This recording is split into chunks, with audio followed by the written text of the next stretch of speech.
Are you ready? I'm ready. Are you ready? I'm ready. I want to do a dance. Oh, I Okay, I'm think we ready. should dance. Yeah. Let's do this. Oh, I am so excited about this masterclass. Mm, Mm-hmm. mm, Mm-hmm. mm. There's been a lot of love that has gone into this because Yes. both of us can relate to what we're going to talk about today, the challenges that you're having and how to overcome them. Yes. So we're going to be talking about some habits. We're Mm-hmm. going to be talking about obsessive behavior. We're going to be talking about perfectionism, and we're going to be talking about how to support you moving forward in your life, Mm-hmm. right? Mm-hmm. Let's do this. We all get distracted. Oh my I've God. Have you put your phone on Do Not Disturb Lane? Do not disturb, please. I have. Yes, mine's Do done. Not Disturb. See Yeah. ya. So thank you. Please do that. So, if you don't know me, my name is Lane Kennedy. I love my life today. I live in long term recovery. And what that means is that I haven't had a drink or a drug or a Snickers bar uh, for 25 years, 1996. I'm also a mother. Yeah. And I'm happily married, which is it's surprising to me every day. Uh, and I used to have a real problem with rage. No longer. That's not a part of my life. I'm also a meditation mindfulness teacher, a DNA coach, hormone health, all the stuff. But most importantly, I'm here to help people, women in particular, calm the bleep down. What about you, Tamar? Well, my name is Tamar. I'm a certified neurochange master practitioner and a performance consultant. Master.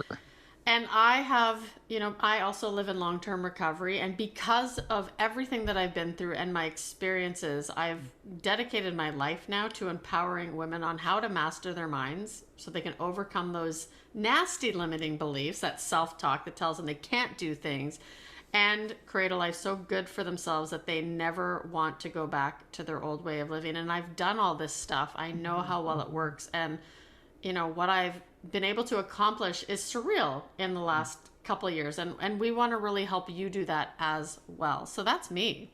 Yeah. Uh, Today's class is going to be between 60 and 75 minutes. We Mm-hmm. never know. Each time we do it, it's a little bit different. So just make sure that you are prepared for that, right? Really be present. If you have to take a break, totally understand. But we have it set up in sections, which Mm-hmm. is amazing. So you could take a break at each Mm-hmm. section if you need to. Exactly. So our class agenda, I love agendas. Me too. I Me love too. it. Uh, the first lesson, I'm going to be leading that with the overly active mind. And I'm going to dive into my favorite topic, which is purpose, because we want to help you gain some clarity. Mhm. And then I'm going to continue on because, I'm that middle of the Right. sandwich. And we're going to focus on mindset and how we Mhm. can change the language you use, right? So you start using the right language and taking the right action.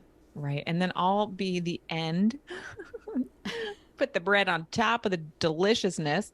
And I'm going to dive into your habits and how you're going to start changing those habits that perhaps you don't even know you have. Mm-hmm. But everything now is a habit.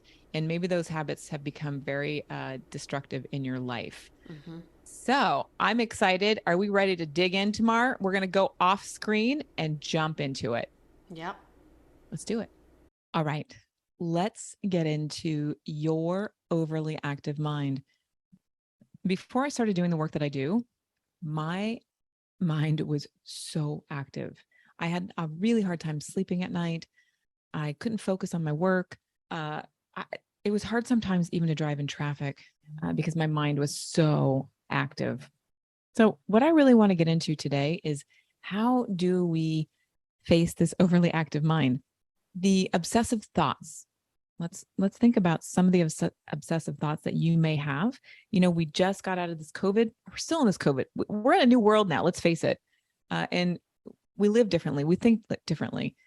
One thing that I know is that women have been profoundly affected, and there is this subtle depression and grief happening right now about what we have lost.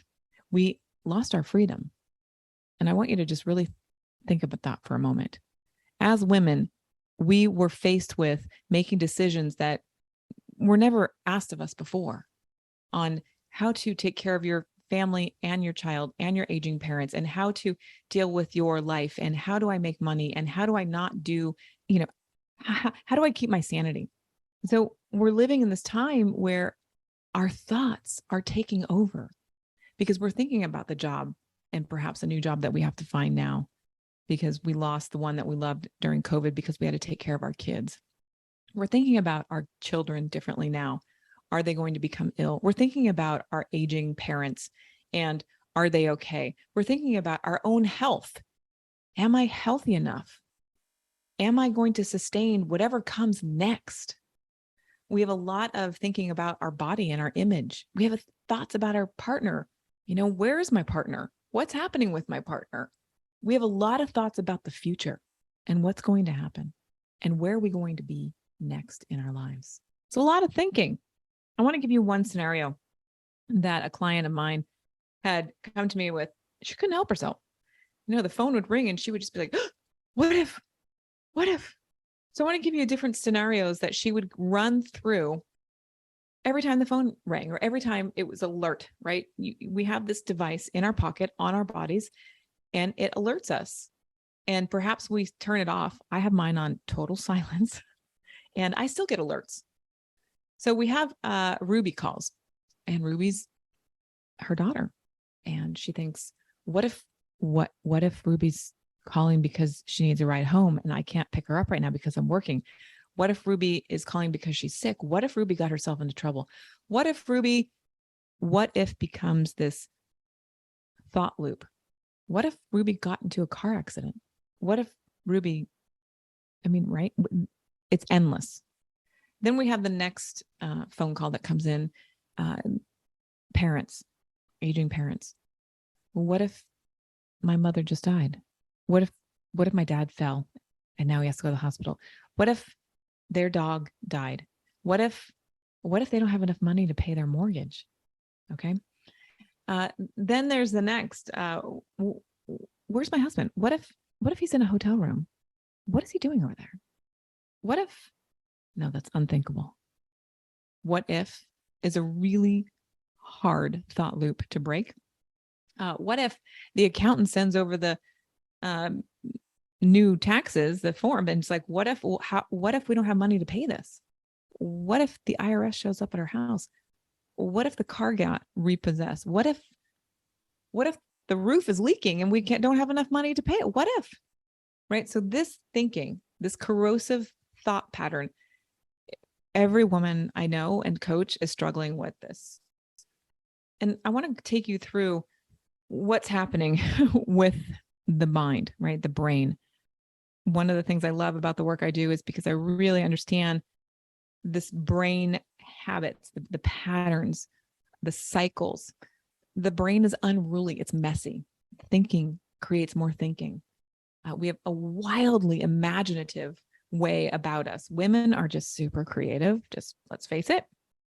Fabricated stories. My husband would laugh at me and he'd say, Lane, what's that?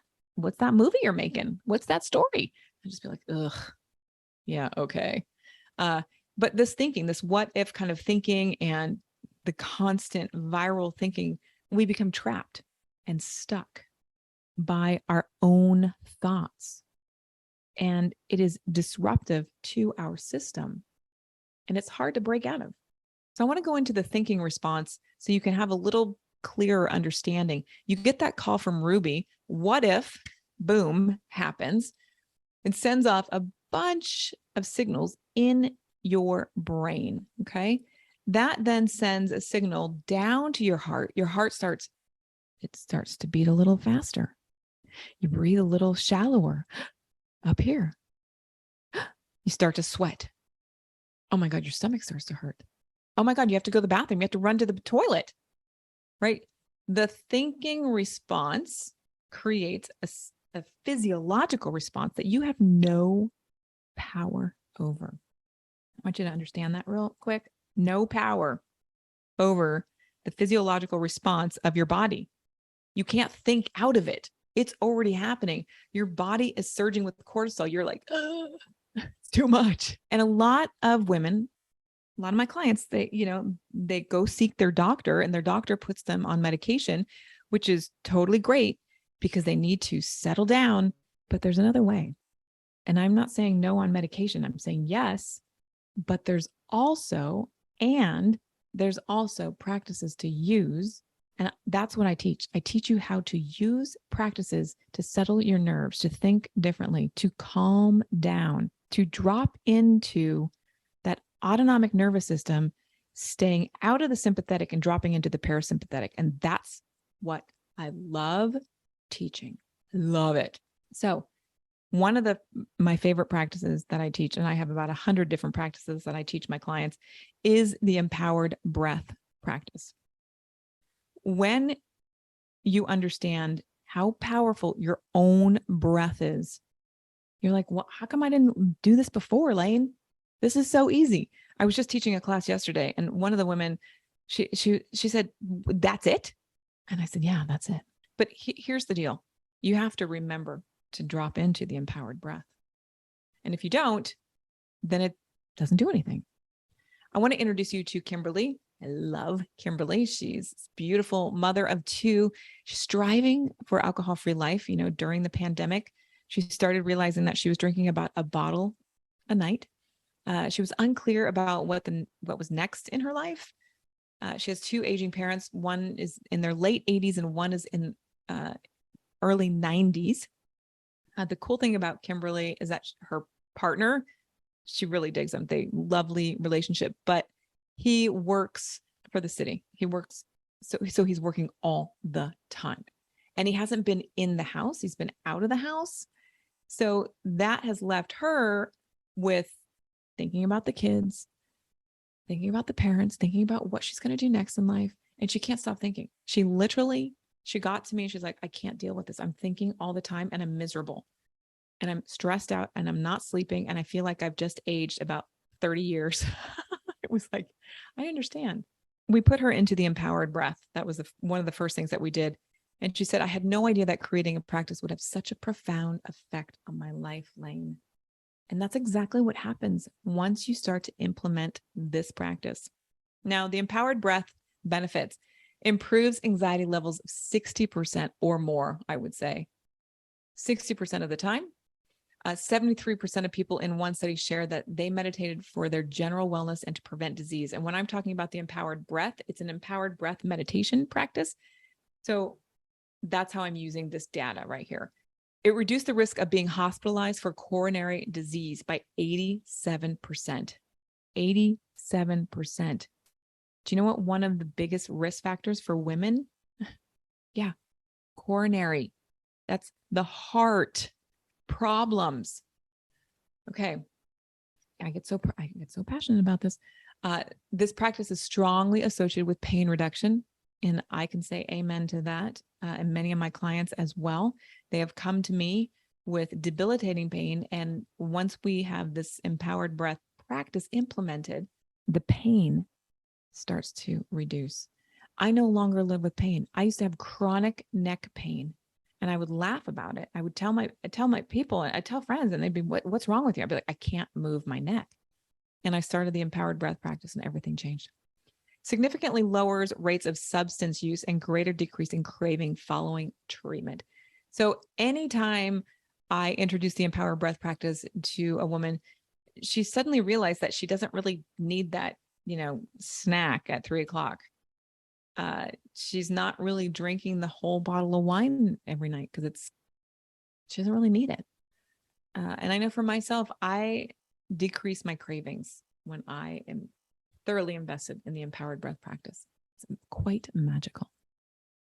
So it's kind of like, I want you to wrap your head around this idea of when you were first learning how to ride a bike and you had those training wheels on and your parent, mom or dad or somebody was hanging on to you back there and you're like, okay, I'm going to fall over and I'm going to get back up and you're skinning your knees. And then you decide, you go travel the world and you don't have a bike and there's no bike. And it's, 10, 20 years later. And you're like, I haven't been on a bike in 20 years. And you get back on and you're like, yes, I can ride that bike. That's what the empowered breath practice is like. It's kind of like that. It's kind of like getting back on the bike. It's completely doable, but here's the caveat. It is a practice. Practice means that we practice. There's no perfectionism. Okay. It is going to change your life as you practice. You will feel the sense of calmness come over you, and you'll feel yourself again. You'll feel you. Who doesn't want that? One of the things that I love about sharing the empowered breath practice is that my clients and students experience different emotions, freedom, hope. I feel calm, sense of ease. I feel love. That when somebody says I feel love, I'm like, yes, relaxed, a sense of happiness. Like that is what the empowered breath practice gives you. Mm-hmm. So let's take a moment and practice empowered breath. Are you ready? Here we go. Allow yourself to just sit there and know that you're here for a little while. Go ahead and flex your toes and take an inhale. Hold at the top and exhale. Just let go. Let go. And take another inhale and exhale.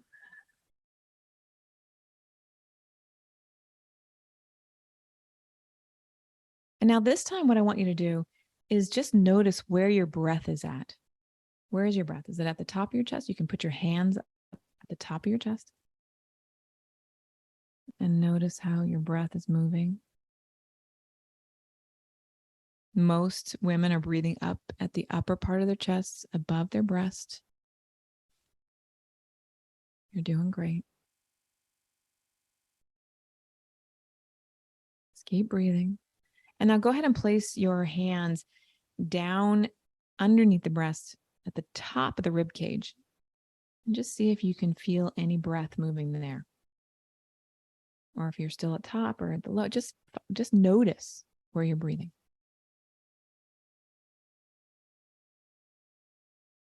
Very good. And so now what we're going to do is I want you to drop your hands down to the low part of your belly. Low part of your belly. And I want you to think about blowing up a balloon. And the balloon is at the lowest part of your belly. Ready? Let's take a large inhale here and blowing up the balloon. Hold at the top. And now exhale, open the mouth and let the belly collapse down. Now you may be thinking, Lane, I can't get the air down there. I don't know what's happening. There's nothing's happening, Lane. This is absolutely 100% normal because most women are breathing at the top of their chest. So when I ask you to go down to the low part of your belly, there's no connection. For women who have had or given birth, sometimes there's a little more connection, but not a lot. But what I want you to do now is place your left hand on the low part of your belly and the upper hand on the upper part of your chest.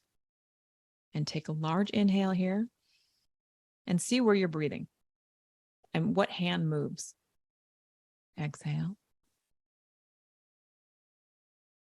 And now I want you to place all your attention and all your awareness down into your left hand, placing your breath in that left hand. Inhale. And exhale, open the mouth, let it go.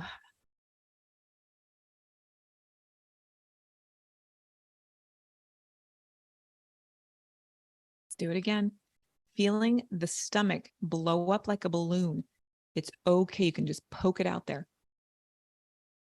Inhale here. Let it go. Open it up. Fill it up like a balloon. Hold it like up at the top. And now exhale, that balloon's going to go and the stomach collapses to the back of the spine. And inhale, fill up the balloon. All the way. And exhale, the balloon. Shh. The belly collapses. Now, you, my friend, have just experienced the empowered breath.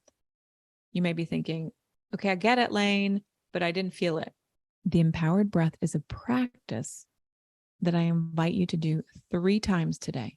Practice 3 times today and see what happens.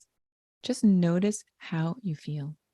This empowered breath is the beginning of changing the thinking, right? Because the thinking is the problem. And the more tools that you learn from me and Tamar, the more empowered you become in changing your habits. Yes. All right, Tamar, what do you think of that? Pretty good, eh? Okay, let's move on to challenge number 2. Not feeling like you matter or what you do matters, right? And you do matter. So what's a solution for this? Well, let's talk about purpose, right? This is one of my favorite areas because I love to help women gain clarity on what they want for their lives and see that they're capable of so much more than they think. Now, not only is purpose, good for you because it helps you, get out of bed excited each and every day, but there's also some health benefits to discovering your purpose. Or, if you have, if you struggle with the word purpose, you can use clarity or direction, right? You have that vision. So the number one area that it can help you is enhancing your well-being. Studies actually show that people with high purpose enjoy greater life satisfaction, and they tend to be more self-actualized, which means that they realize what they're capable of. They realize their potential. They feel more positive emotions, and they have greater self-esteem. Now, who doesn't want that, right? The other benefit is it increases our resilience, which is something that has been very relevant in my own journey. When life gets tough, which it does, we all know that, people with purpose look towards the future with more hope and optimism. It can help us cope with and grow from traumatic experiences. So no matter how dark things get in life, having purpose will help you see the light, right? Even during those dark times, you'll know that this is going to pass, and soon you're going to be heading into the good again. Now, the third benefit is it decreases your ill-being. So having a strong sense of purpose or meaning is associated with less depression, right? Less anxiety and lower stress. And I know so many women that I work with struggle with those 3 areas. So we want to get rid of that for you. We want to lower that so you're not feeling those kind of feelings as often, and you just have that sense of well-being. So what I'd like to talk about next is motivation, okay, and purpose, and why getting to know yourself is important. Now, when we start doing what we're passionate about and we start aligning our goals with our purpose and our values, we become intrinsically motivated, meaning internally motivated. I don't know about you, but I can't tell you how many times I've made a New Year's resolution, gotten a gym membership, gone for 2 or 3 months, and then found myself for the next 2 years paying for a gym membership that I didn't actually use. Because that willpower, right, that drive, those external factors that propelled us to get that gym membership in the first place, that doesn't last, right? We're not internally motivated. That is based on external factors, and that can come from our spouse. That can come from society in general. Maybe you saw a commercial on TV where you're like, I got to go to the gym. Those are the things that will not keep you motivated, right? But when you discover your purpose, you gain clarity and direction, and you start setting goals that actually align with that purpose, and they align with your core value, like your values, you can gain that internal motivation. So for me, for example, health has always been something that's been on my radar. It's something that I've had to work at. But like so many people, I would do the New Year's resolution thing. It would never last. And before long, I'd find myself back to where I started or even what I thought was further back. And so for me, my purpose is helping women like yourselves create that life so good for yourself that you never want to go back. But in order to do that, I need to make sure I have energy, right? I need to be present on our calls. I need to give you that safe space. I need to be able to use my brain to help you gain clarity, right? So it's really being attentive to your needs.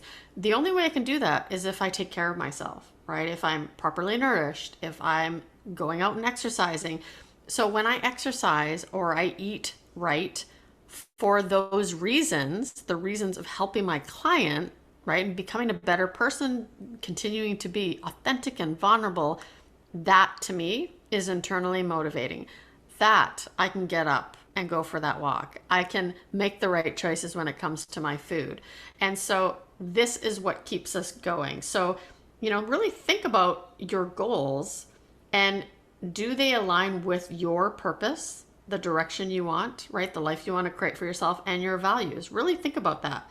Now, you're probably asking, okay, well, how do I discover my purpose?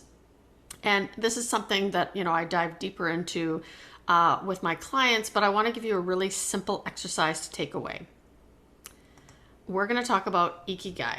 Okay, ikigai is a Japanese concept that means a reason for being or the reason you wake up in the morning. And in this exercise, you're going to write down, so grab a pen and paper, you're going to write down 4 questions.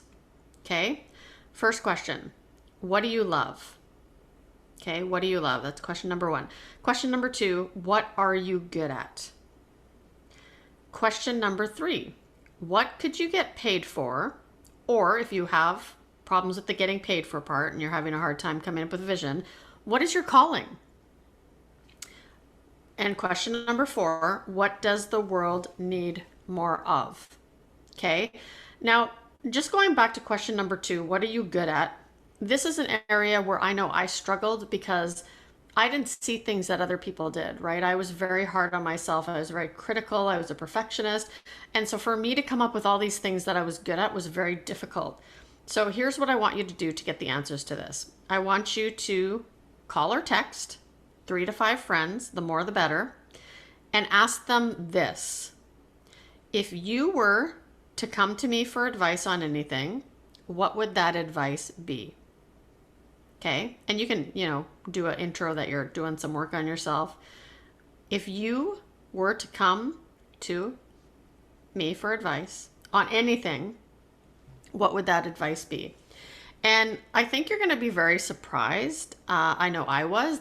A lot of the answers I got were things that I actually looked at as my weakness, not my strength, but it just showed me how I showed up in the lives of other people. And I had all these strengths that I had no idea. And I want you to add that to your list. Okay, so make sure you call or text. And if you're texting people, here's another cool thing. You can repurpose this.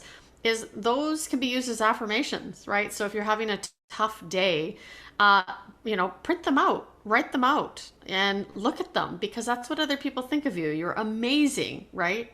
And so you can use it for that. Now, highlight all of those, right? Write all your answers down after the 4 questions. And what I want you to do is kind of go through and highlight the things that resonate with you. So don't highlight all of them. Highlight things that resonate with you. Okay, things that really kind of get you excited, like, yeah, I'd like to try this, or yes, I'm really good at that. Things that are very similar in nature. And I'm going to give you an example. Okay, one of my clients, I'm going to introduce you to Flossie. Now, Flossie is amazing. She is a mother of an adult daughter who is also doing amazing things. She was a nurse working the night shift when we first met. She was only, I'd say less than 20 hours a week of sleep. She had no computer skills. She could barely get on Zoom, right?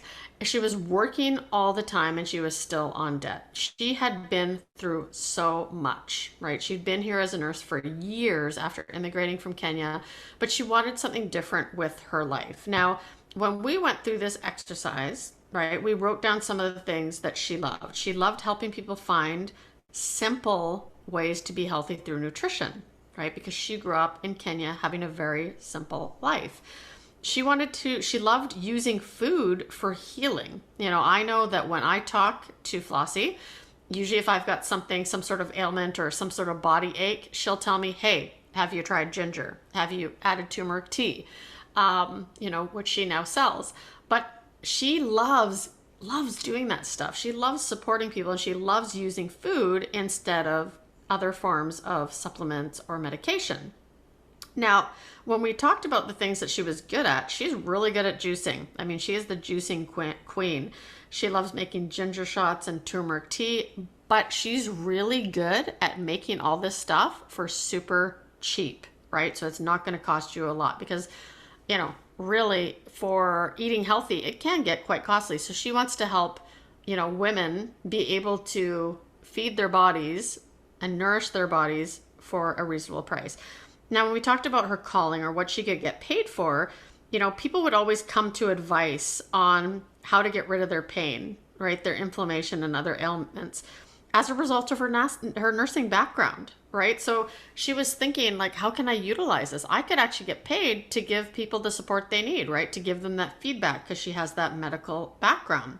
Now, what does the world need more of? When we talked about this, we talked about slowing down, living more mindfully, being healthy, simplicity, right? Because we overcomplicate everything, right? And it's her career as a nurse, she experienced a lot of that.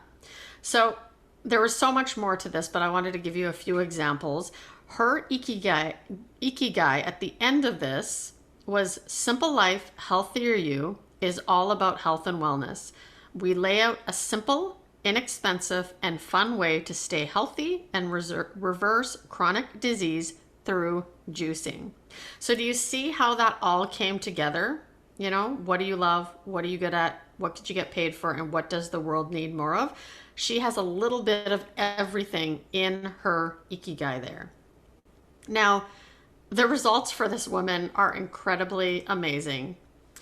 So here you can see a testimonial. As a result of digging deeper into my purpose, it has broadened my mindset and as I continue on my life's journey. So I just want to give you, she's done this in less than 2 years' time. Okay, I think it was about a year and a half. Her sleep went from 20 to 40 hours. I would actually make her text me. She was usually typing with 2 fingers and could barely use a computer. She has written an Amazon best-selling book called Village Vibes, right? She publishes it. She does little speaking gigs in her city. She gives it away to people to help them create that simple life. She started her own business, Simple Life, Healthier You. She does online videos and she has a Facebook community where she engages everybody and she teaches them. She quit her full-time nursing job to become a travel nurse so she could work whenever she wanted because she wanted to create a business for herself. She knew that she needed the time. So now she could go away for 3 weeks and come back and focus on her business. And today she sells her famous turmeric tea and helps others live a simple, healthier life. She is doing some truly amazing things. And it all started off with the ikigai concept. And then from there, we went a little bit deeper. So I hope you enjoyed that. That'll give you some idea of where to start and how to discover your purpose. Okay, so now that you've discovered your purpose or you're well on your way, let's talk about challenge number 3, feeling stuck. So many people I talk to right now are feeling stuck. So we're going to help you feel unstuck. We're going to give you a solution for that. So I want to talk about mindset. And now I want to talk about first the difference between a growth and a fixed mindset.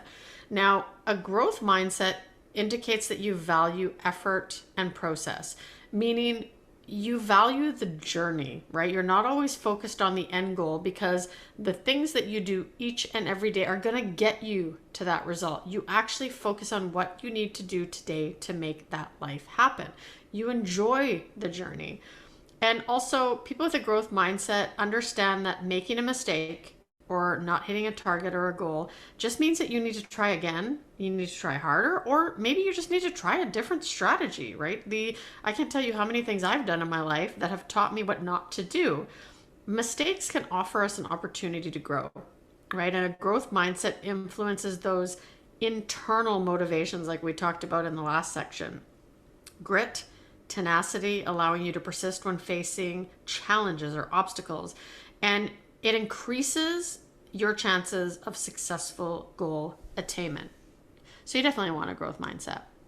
So let's get into the definition of what a fixed mindset. A fixed mindset indicates the way of thinking that is based on the thought of we are who we are, how we are, we can't change, right? This way of thinking leads to giving up on or avoiding anything that might challenge us or lead to a mistake, right? That perfectionism. So, you know that saying, you can't teach an old dog new tricks? Well, it's completely untrue. And the same goes for us, right? When we start to get into that way of thinking that's like, well, I can't do that. That's just me. That's how I was raised, right? That is not true. We have complete control of who we are and how we are, which is very cool. It's very empowering. Okay, let's talk a little bit more about growth mindset now. So here's the thing, to develop a growth mindset, it takes effort, right? We need to take action.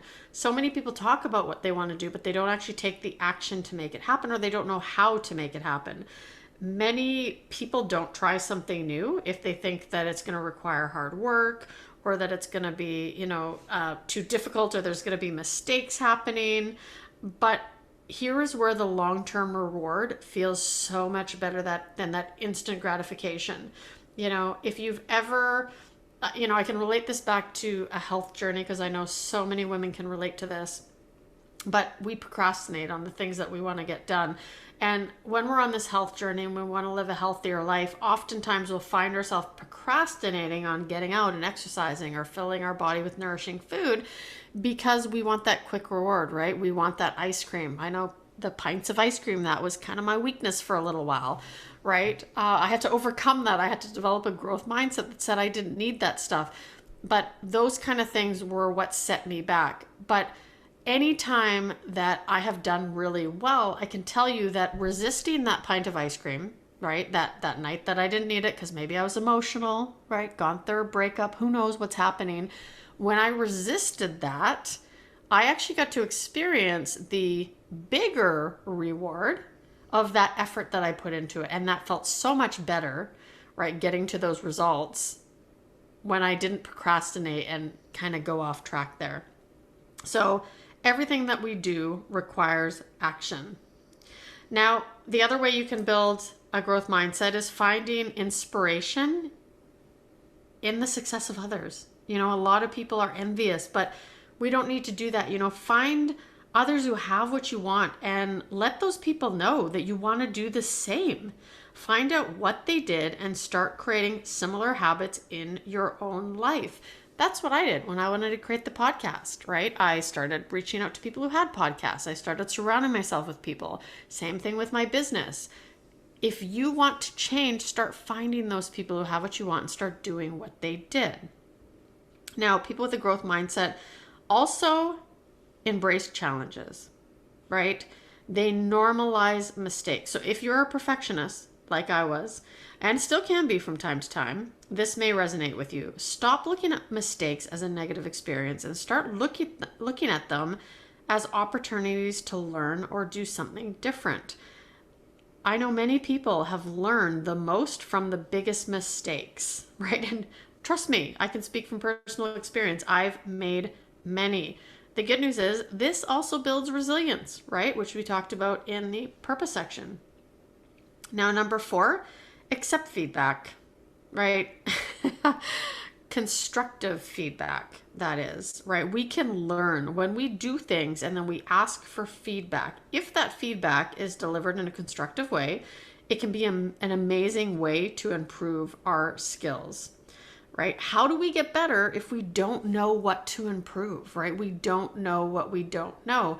So it's always great to do something and get feedback from someone else.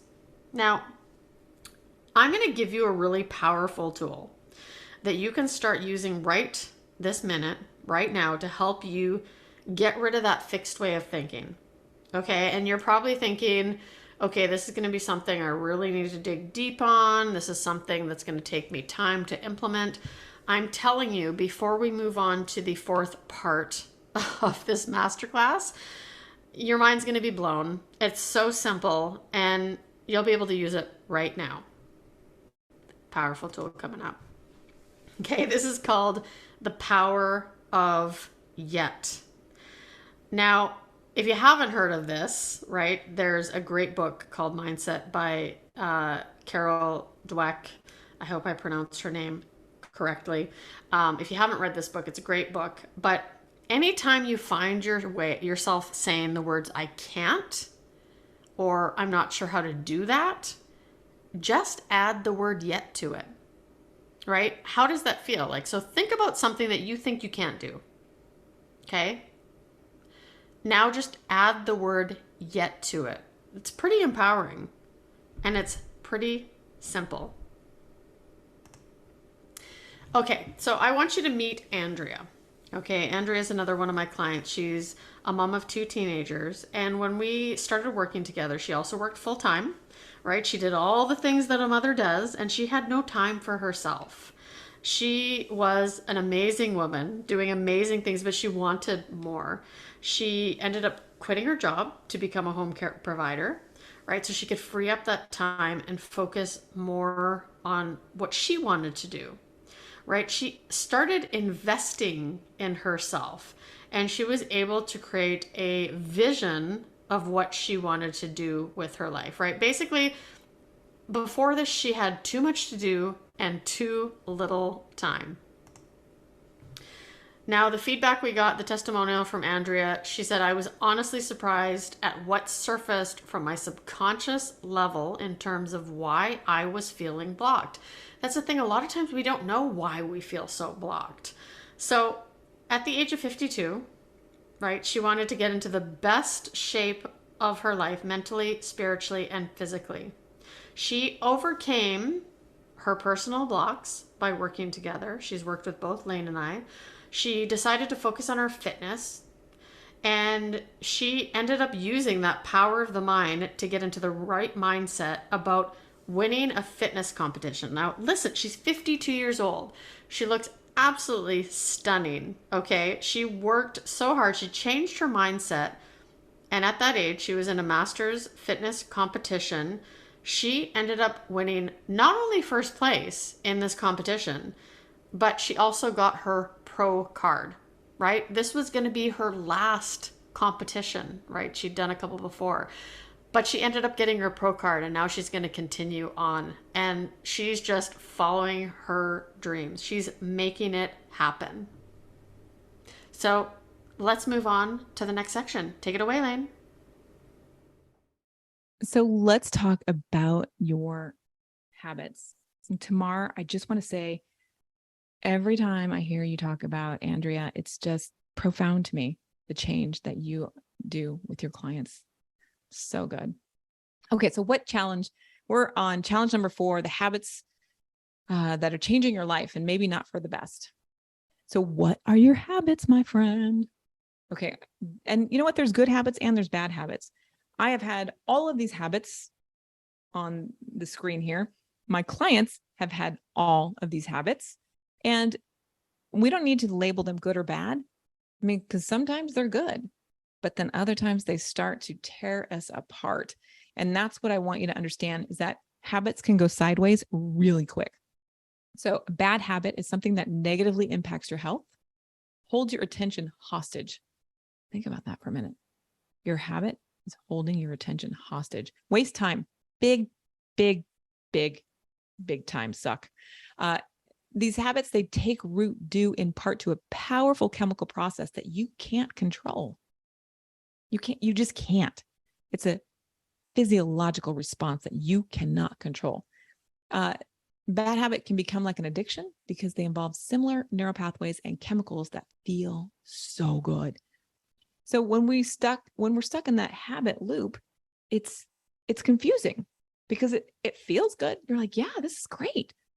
But meanwhile, you can't get anything done. You're stuck.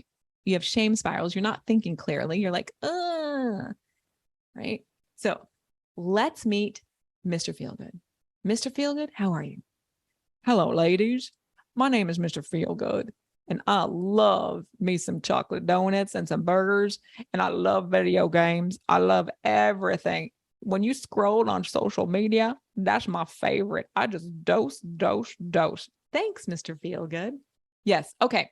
So Mr. Feelgood is this beautiful little hormone, this little chemical that's in our bodies that changes everything, and it makes us feel good. We're like, yeah, I want more of that. But Mr. Feelgood needs to go away, needs to change. One of the things I love is research, and all the research and studying that I've done over the past, 20 years. And one of the women, the doctors that I like a lot, is Anna Lemke out of Stanford. And she wrote a couple books, and I've studied both of them, and I've read a lot of her work. And this always comes back to me, this little quote here. If the nucleus accumbens lit up when the participants viewed images of drugs or drug paraphernalia, now it could be like Snickers bars, it could be social media, Instagram, he or she would be likely to relapse in it within 3 months. That means I'm going to eat that Snickers bar, or I'm going to keep scrolling again and again and again, because the nucleus accumbens lights up with that dose of dopamine. Boom. So that means I need to change my behavior. But if it's happening in my brain, how do I do that? How do I do that, Lane? Because all I know is that when I am eating a bag of chips, and at the beginning of the pandemic, my friend, I was eating those salt and vinegar potato chips, and I wanted more, and more. And what that was doing, that dopamine hit and getting into my brain and saturating me, I was having emotional shame spirals. And my clients have these too. They say, oh my God, I can't believe I did this again. I can't believe I spent that money. I can't believe I'm doing this. I can't believe I slept with him again. I can't. Okay. Those emotions and that blame and that reaction that we're having inside as a result of picking up that substance or that thing or being in that activity sets up the brain to go do more, because of the physiological response that we're having inside the brain. Inside the brain, it's happening. We cannot change it. But I have good news for you. Ding, ding, ding, ding, ding, ding. Meet your heart. Oh, I just have to take a breath. Your heart. The power of the heart changes everything.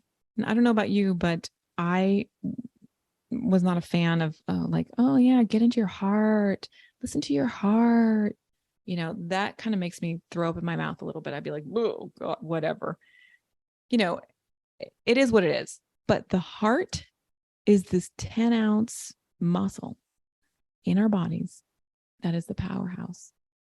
It is the place that when you work with me, you learn how to use it to transform and transcend your anxiety, your stress, your habits. It is the tool that we use to change your life. Yes. So let's think about the heart for a moment, because I get so freaking excited about it. The heart, if you're a mother, you know exactly what I'm talking about right now. When you got that, you peed on the stick, and then you told your doctor, and they said, well, come in and listen to the heart. And they slapped on that jelly on your belly, and then you heard the boom, boom. The first heartbeat, the heartbeat. And the heart can last. The heart can outlast us. It can be right there next to you in a jar for 100 years. It doesn't need us. It is capable of existing without us. The heart has this beautiful nervous system, and it's called the heart brain. And that heart brain is constantly sending signals up to our actual brain. But the brain is like, no, I got this. I know what's going on. Let me tell you something. It doesn't know what's going on. The heart sends up these signals to our actual brain and goes to the amygdala.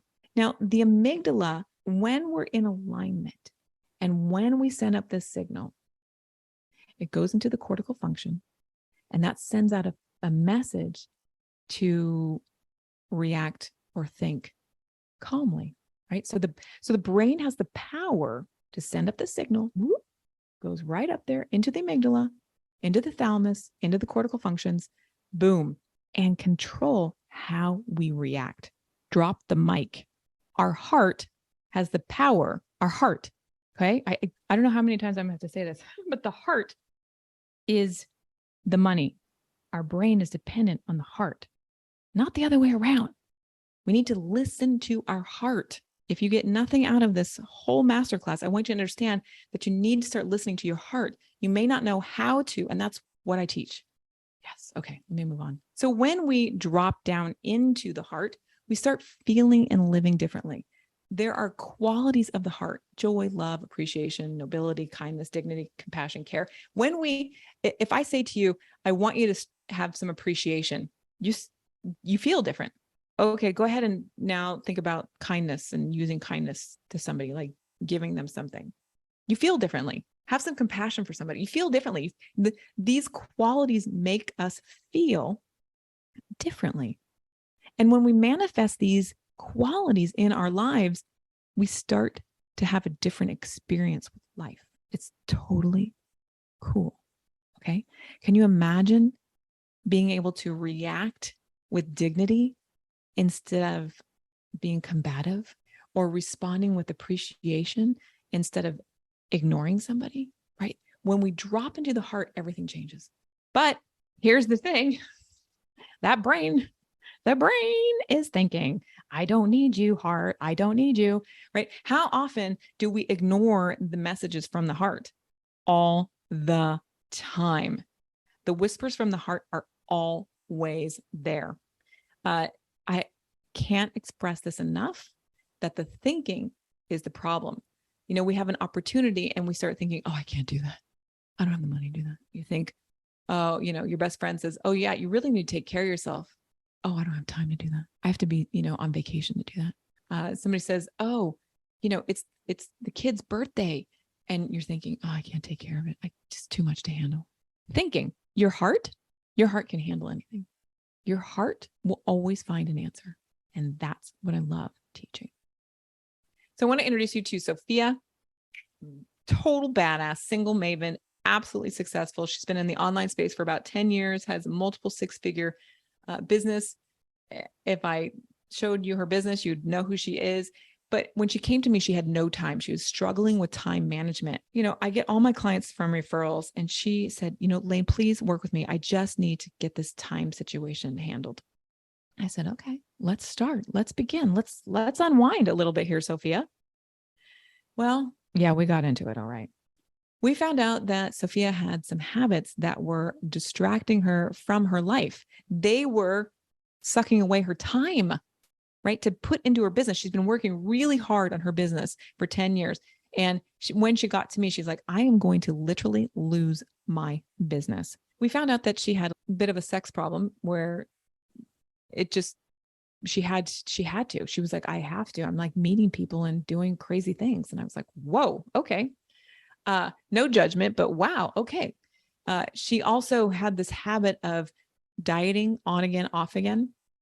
And this one was really, really, this one troubled her a lot because she thought she could control this kind of diet management system. And she would hire a trainer. She would work out. She'd get really fit. And then, a month later, she'd gain all of her weight back. And it was just ping pong ball. We also discovered that she had a drinking problem. She was challenged with alcohol. I wouldn't say it was problematic, but it was becoming a habit that she didn't like because she couldn't get up in the morning anymore. So those were habits that were robbing her of her life. So she says, listening to Lane has been a game changer. I thought I would never be able to stop my little habits. They weren't little. When she taught about the empowered question, my life radically changed. So I want to get into the empowered question. And the empowered question lives in the heart. The heart has this amazing 3-foot radius electromagnetic field that we don't really consider a lot of the times. We don't really listen to it. But when we are seeking coherence, we feel differently. So I teach my clients the empowered question method, and their lives suddenly feel different. They're living from their heart. So if we can learn how to live from the qualities of the heart, we're going to live differently. How do we do that, Lane? How do we get into the empowered question? Well, it's easy, but not really. It's kind of like, we have to train. We have to, when you have a dog and we have to train the dog, we have to train the brain. It's, we have to get the leashes, we have to put the harness on, we have to do sit, stay, sit, stay, sit, stay, sit, stay, right? We have to train your brain so it can sit and stay and you can get into your heart. And I've studied with Jed Brewer. He's a fantastic human being and doctor. And he says the first step to eradicating bad habits is to understand their nature, beginning with the fact that all habits have three elements: the trigger, the behavior, and the results. If we go back to Sophia, we had her, what she was doing, right? The behavior, and the results. The behavior where she was acting out sexually, she was binging, she was drinking. Okay. So we had to figure out what the trigger was, because we knew the results. The results were she was time strapped. She had no more time left in her life and she was losing her company. So we had to get to that trigger. And that's why we must learn how to get into the heart. The heart has the answer. This is the empowered question practice. So I'm going to ask you to practice with me now. All right. Oh, I love it. So simply find yourself sitting there, and you can lower your eyes if you'd like and take a large inhale. Just inhale and let it go. And just let yourself be there with me. Just let yourself be here, because you're going to uncover something that could change your life. Just be there. Inhale and exhale, allowing the body to settle, allowing the body to rest. Noticing the breath moving in and out of the nose. And begin feeling the shoulders soften, feeling the thighs, wiggling the toes, and letting yourself sink into yourself.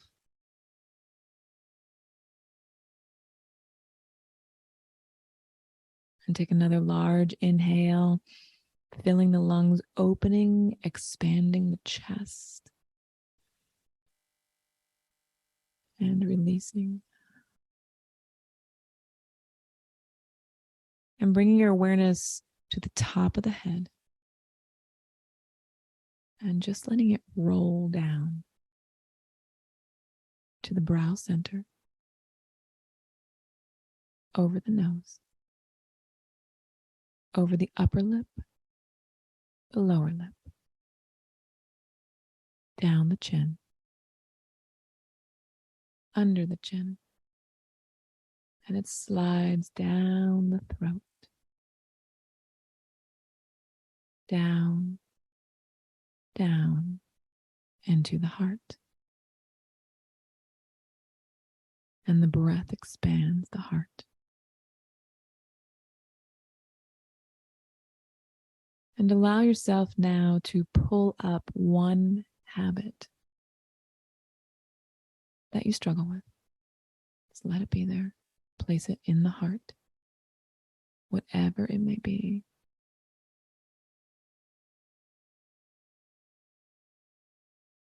Whatever: shopping, drinking, cigarettes, yelling at your kids,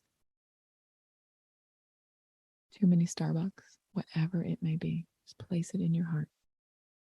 Just let it be there. Let it be. Take a large inhale now. Inhale and exhale.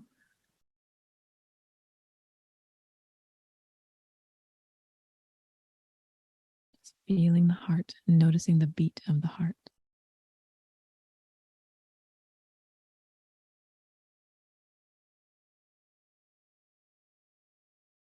Just being there with it. And knowing that this empowered question, there is an answer on the other side of it that is crystal clear and vivid. And as soon as I ask it, the answer will appear. Being with your heart, inhaling and exhaling.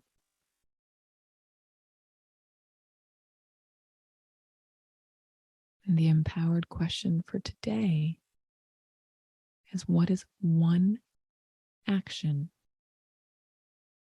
that I can take to change this habit?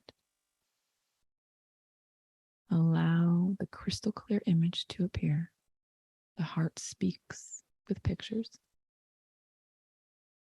Just let it be there. Very good.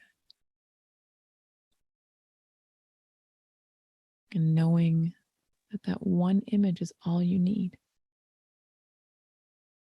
It's all you need. Take a large inhale and exhale. Knowing the truth is from the heart. And go ahead and place your hands on your heart now. And just say thank you. And if nothing came, say thank you. And this is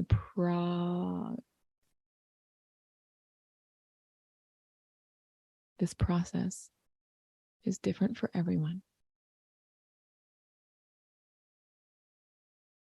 I want to thank you for practicing and taking a chance with the empowered question. This is a technique, a tool that you have in your tool bag to use now. Allowing the eyes to open and coming back into the masterclass. Thanks so much for that practice. Go ahead and write down whatever that vision was right now. Just scribble it on a piece of paper. And we're going to continue on with this amazing masterclass for you. Because we want you to be able to, this is a beach, okay? I like the beach. Tamar likes the beach. We like to hang out on the beach. And we want you to be able to go in your mind at any time to the beach and feel safe and calm and connected. We don't want you reaching out for those bad habits and that corrosive thinking anymore. We want you to go deep within the heart into the beach of your choosing.